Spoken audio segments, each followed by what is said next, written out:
सन्माननीय जरंगे पाटील साहेबांच्या आव्हानानुसार महाराष्ट्रातला सगळाच मराठा समाज एकत्र होत असताना सोलापूर शहरामधला जो कार्यरत होत असलेला सकल मराठा सोलापूर या नावानं कार्यरत असणारी एक संघटना होती आणि मराठा क्रांती मोर्चा या नावानं कार्यरत असलेली संघटना होती।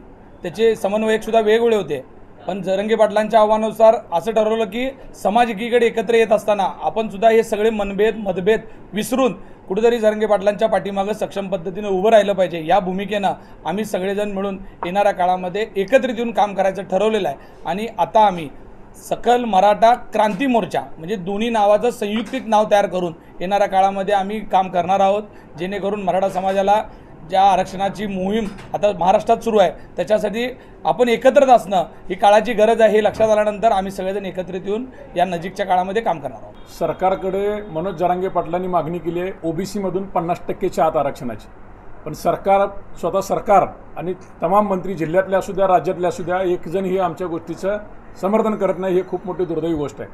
त्यासाठी आम्ही आजपासून जिल्हा दौऱ्यावर जात आहोत, तालुक्यात जात आहोत।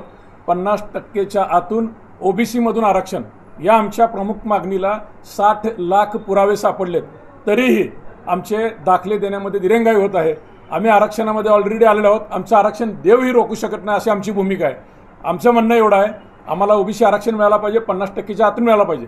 आमचे सगळे मनभेद आम्ही दूर करून मनोज जरांगे पाटील या नेतृत्वाखाली एकमुखी 20 जानेवारीला सोलापूरला ते अंतरवाली सराटीतून निघतील, आम्ही सोलापूरतून निघून पुण्यात एकत्रितरित्या मुंबईच्या दिशेने आमचा लाँग मार्च असणार आहे आणि त्या लाँग मार्चमध्ये सोलापूर जिल्ह्याची 5 लाख लोकसंख्या म्हणजे घरटी एक माणूस बाहेर काढून या आंदोलनाला खूप मोठ्या प्रमाणात प्रचार आणि प्रसार प्रबोधन करण्यासाठी आजपासून आम्ही तालुक्यात बैठका चालू करत आहोत।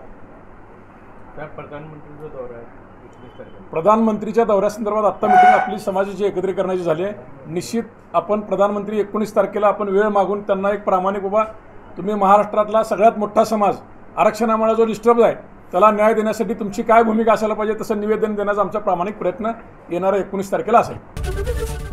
एबीपी माझा, उघडा डोळे बघा नीट।